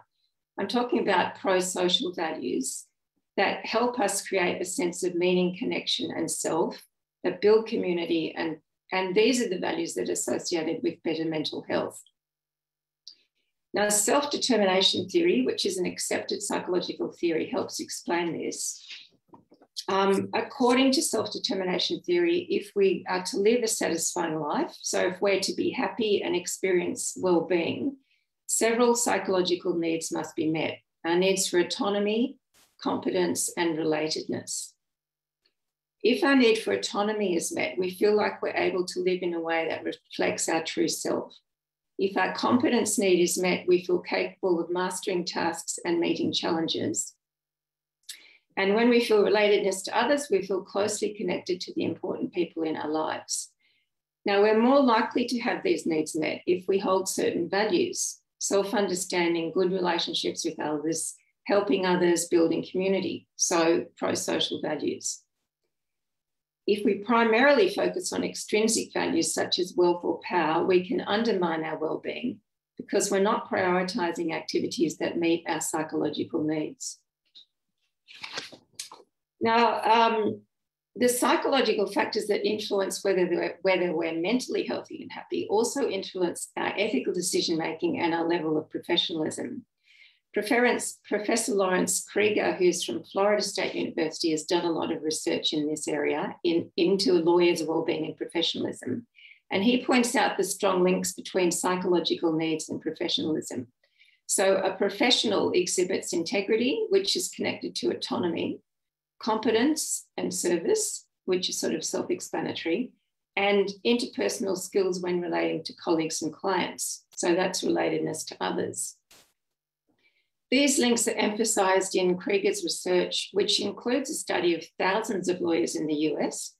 And that research found that there's satisfaction of basic psychological needs and intrinsic motivation were very strong predictors of lawyer happiness. So he and his co-author Sheldon concluded that prestige, high incomes, and other external benefits, quote, do not compensate a lawyer who has not secured autonomy, integrity, meaningful and close relationships, and interest and meaning in her work. The other interesting study that Krieger and Sheldon were involved in was a study on the difference between just talking our values and walking our values. And they found that the walking measure was the more reliable or robust predictor of well-being. So this study shows that consistency between the values we hold and the way we behave is good for our mental health. So this sort of leads to the question of, well, does well-being lead to acting on one's values or the other way around? And I think in some, it's a complex reiterative relationship. Action on values improves our sort of well-being or happiness in the moment, but future well-being depends on continued action on values. And whatever the exact relationship between values, valued action, well-being, it seems clear that they remain inextricably linked. And we do well to remember that we cannot address well-being without addressing the values question. But as the panel so aptly told us, it's not all down to the individual. It's not just about, do I choose to live according to my values and do I act on my values? And with some colleagues, so to go back a bit, so what I'm going to talk about now is some research I did with colleagues that looks at this other important aspect of values, affects, and well-being, and that's the influence of the organisations and cultures that we're in. Now, our broader research question was looking at what helps or hinders newly admitted lawyers during their transitional first year of practice, which we know is a transformative but also a risky time. And we decided to do this by looking for a way to empirically investigate the ethical culture of legal practice. We decided to use a method called the Ethical Climate Index. And you'll see there that this index measures employees' perceptions of how the members of an organisation typically make decisions that require ethical criteria. And our findings, interestingly, include some quite significant messages about the influence of ethical culture on well-being. So this is the survey that we did. It was a quantitative research, an online psychometric survey of newly admitted Australian lawyers, most of whom, who were between 3 and 12 months into practice. It was a decent sample of 336 lawyers. I note that we weren't seeking a representative sample of newly admitted lawyers. We weren't doing a census. We were interested more in inferential analyses about the relationship between ethical climate and other factors, such as psychological well-being. But you'll see here that the sample was quite diverse and across different practice areas. So the Ethical Climate Index measured for us in our study, the data fell into 3 distinct aspects of ethical climate in our participants' responses. And we interpreted these aspects as, well, we labelled it power and self-interest. And you'll see there that this is the extent to which participants perceive that people in their organisation make decisions about ethical matters with power, control, and instrumental outcomes in view, and that those outcomes were valued over honesty and compliance with ethical rules. their integrity and responsibility, so ethical sensitivity, awareness and accountability were in view when people made decisions. And likewise, ethic of care, there was a value put on interpersonal understanding and empathy as a valued professional attribute. Now, I note that this doesn't mean that these are the only possible types of ethical climate you can have. It's just that these are the ones that sort of were predominant in the data from our study. And also, you don't just have one or the other. So as you'll see, you could be strong in integrity and responsibility, but there could still be you could still perceive a bit of power and self-interest to be happening. So as an aside, there are implications of this for ethics. So there's implications of our findings for ethics, because in a meta-analysis of 30 years of research looking at the antecedents of unethical behaviour, Kish Gephardt and her colleagues found that the principal and benevolent climates and ethical cultures that clearly indicate a range of acceptable and unacceptable behaviour are associated with fewer unethical decisions in the workplace, whereas the stronger the egoistic dimension and the less clear the communication of acceptable and unacceptable behaviour, the greater the likelihood of unethical behaviour. So our study wasn't looking at this, but it's interesting to keep this in mind. We were interested in other influences of ethical climate. And basically what you see here is the way we chose to cluster the participants. So the standard baseline, so the 0, is the average member across all 3 clusters. So our first cluster, you'll see there, number 1, the typical lawyer here perceived their workplace as being quite low on integrity and responsibility. So that's the minus 1.10. That's really quite low. Close to average on the other 2. We termed this ethical apathy because there seems to be a lack of sensitivity or an awareness to ethics, but neither was there a very strong inclination towards self-interest or relational care.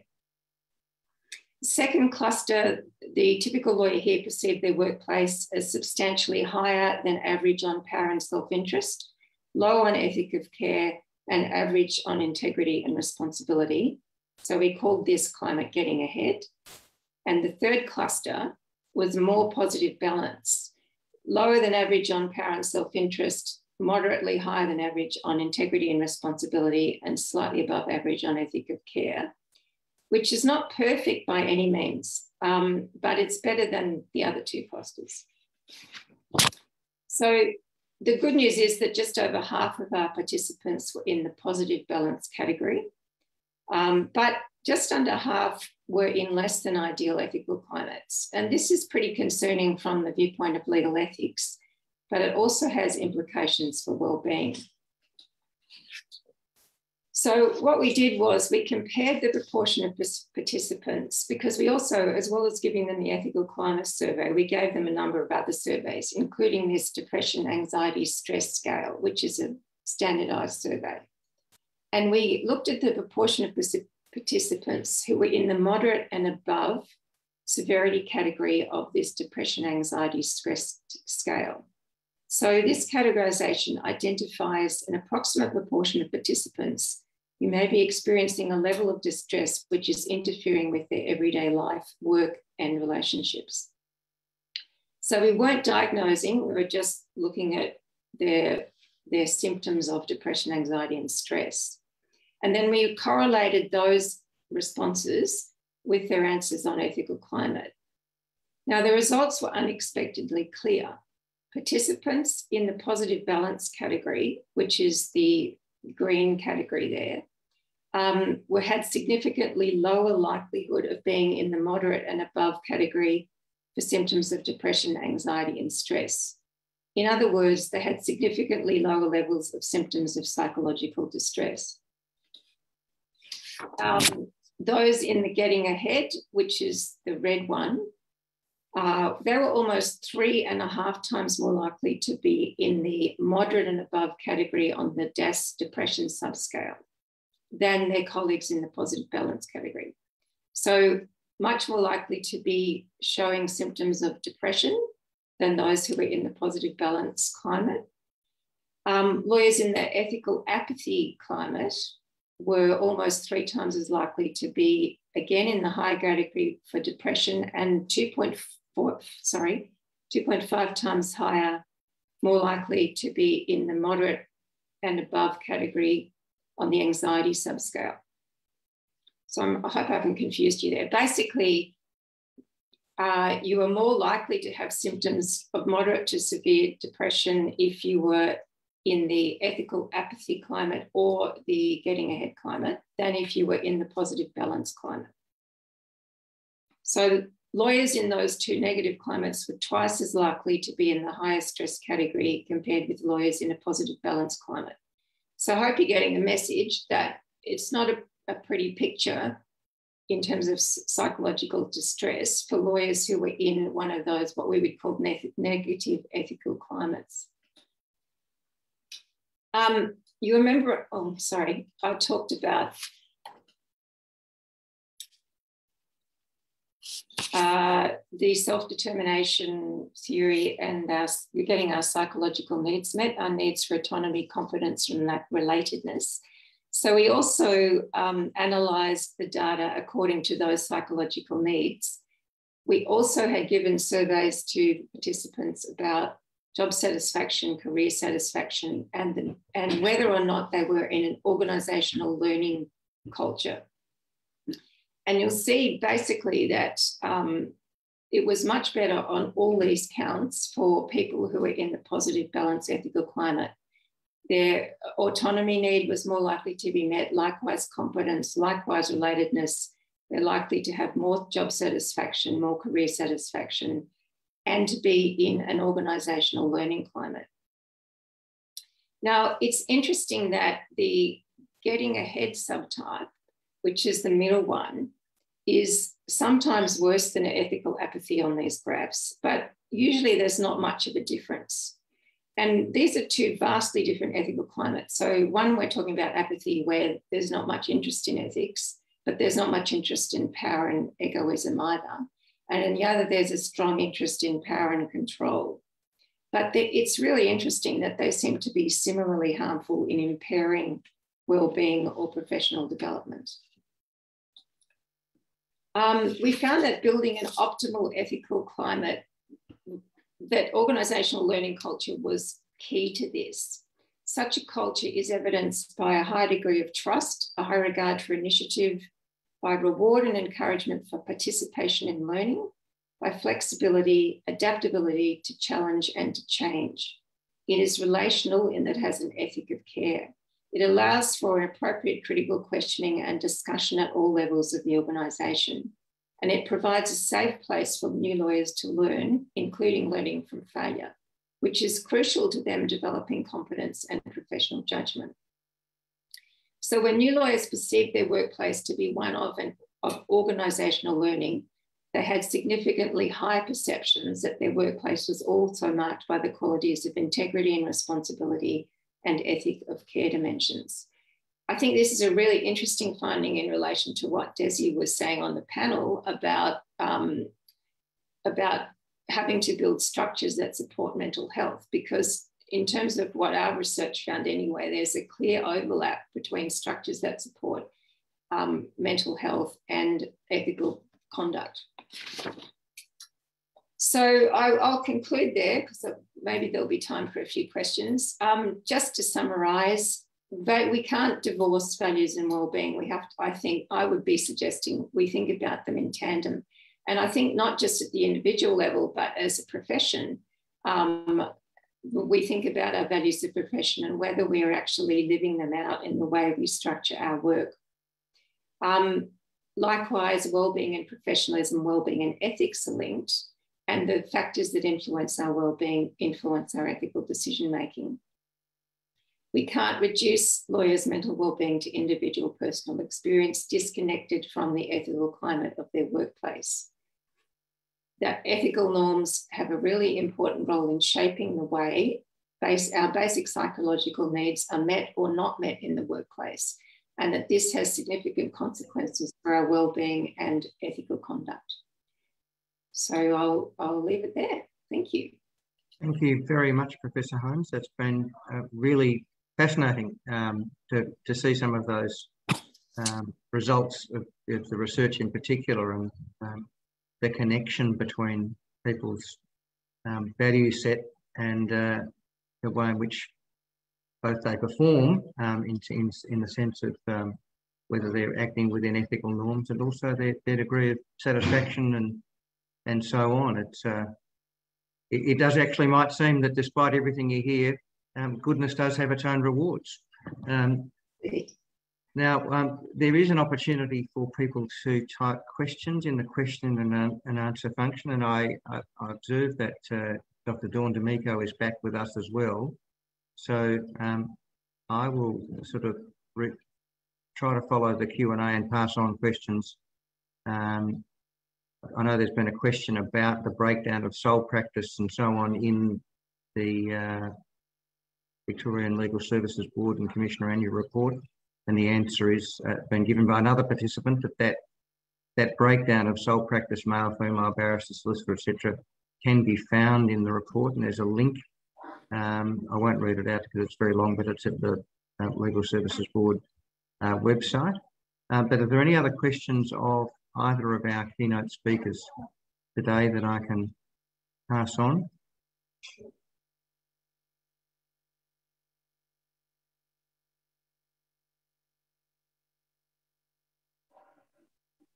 I've got one, Vivian, if you don't mind, which is the link between the value set and well-being, which you've described numerically. Do you have some views about the reasons for it? You mean in terms of the legal practice research, or in terms of... Yeah, I do. Why do you think it is that, perhaps the answer is relatively obvious, but I think it's worth exploring why it is that people with perhaps a more clear and well-defined value set are both better satisfied with their roles in the law and probably better performance.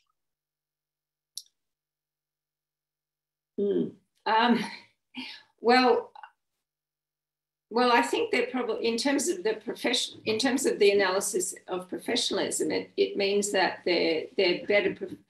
They might not be better performance in every instant. We all know the sort of stereotypical lawyer who is selfish and egoistical and wins their cases. But I think over the long term, they're working in line with their values if they're ensuring that the needs for competence, autonomy, and relatedness are met, and that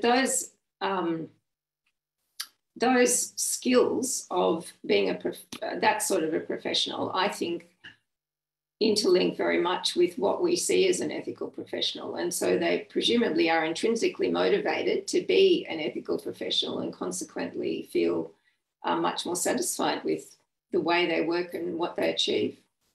I don't know, but that's a bit of a garbled response. Dawn, you might have some views on that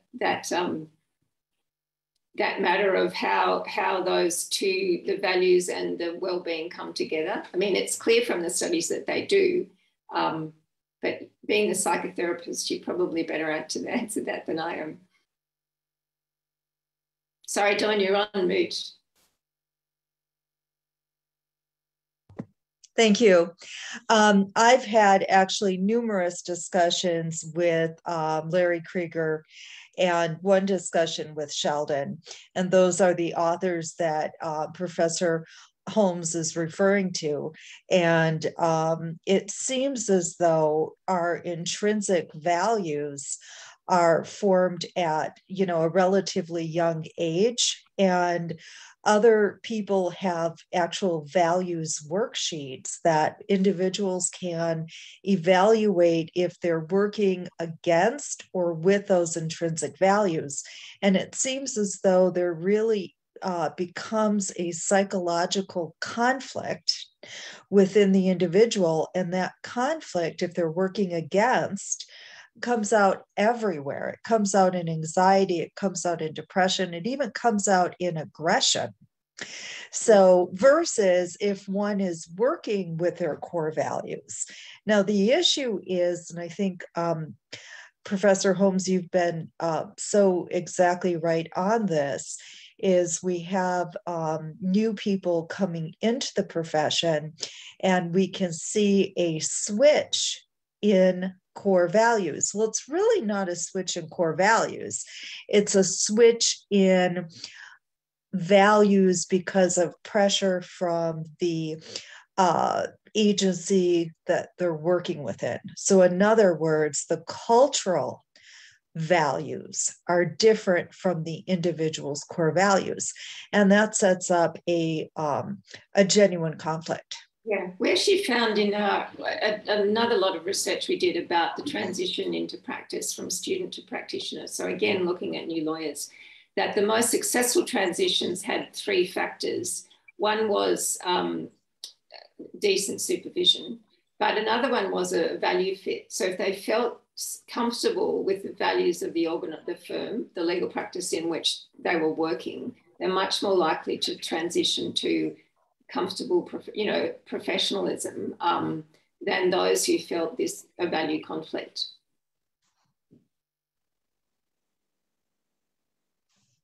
All right. Well, thank you very much to both of you for responding there. And perhaps getting close to the end, I'll move to wrap up our symposium now.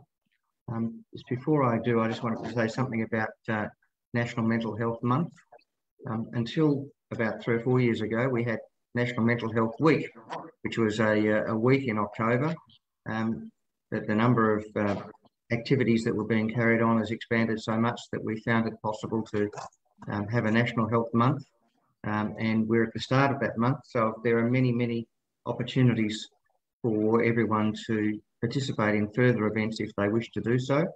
And I direct you to the Mental Health Foundation of Australia website for a calendar of those events if you are interested.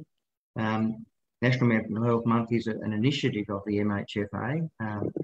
It's been the Mental Health Foundation of Australia has been running since 1930. It's one of the oldest organisations promoting mental health and advocacy for mental health in Australia, and I suspect in the world, because go back to 1930 and think, well, we didn't really talk about these sort of issues in the way that we're talking about them now. I suspect that the MHFA wasn't quite talking about them in the same way that we are now either, but it's great to be a part of an organisation with that degree of leadership.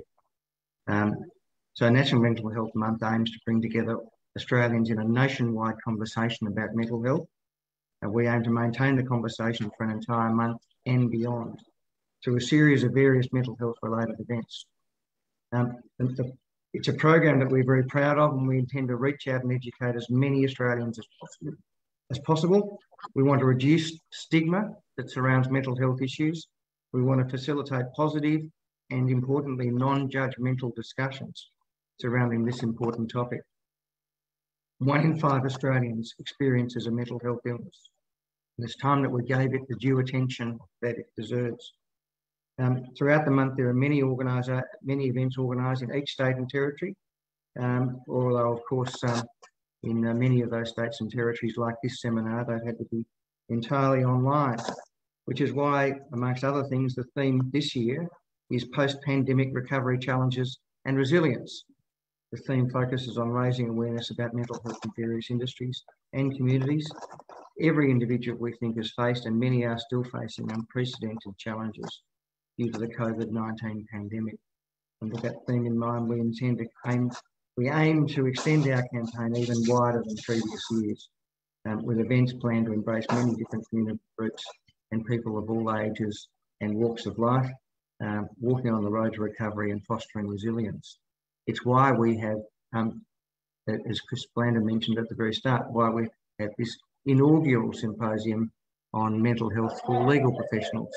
And we've done so in relation, or are doing so in relation to some other professions and occupations where we think there is particular challenge and risk, because we do see the opportunity for focused discussion Sometimes as lawyers, we like to think we're different. Sometimes we are.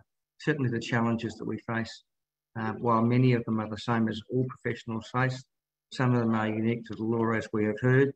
And I think it behoves each and every one of us who are lawyers or working in or around the legal profession to make sure that we're well and that those around us are well. And I'm often reminded in this of what you hear when you get on a plane about the safety demonstration. It's great to be able to help others, but sometimes you have to fit your own oxygen mask first. We all need to make sure that we're looking after our own mental health, and then we're better placed to help colleagues, friends and others around us. Thank you all for joining this symposium today. Thank you for all who've spoken.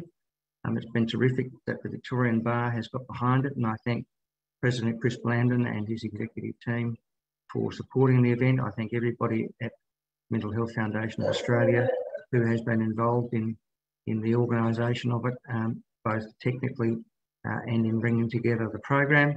I'd like to particularly thank Dr. Michelle Sharp of the Bar, who moderated the panel and who played an enormous role in gathering the impressive lineup of speakers that you have heard from.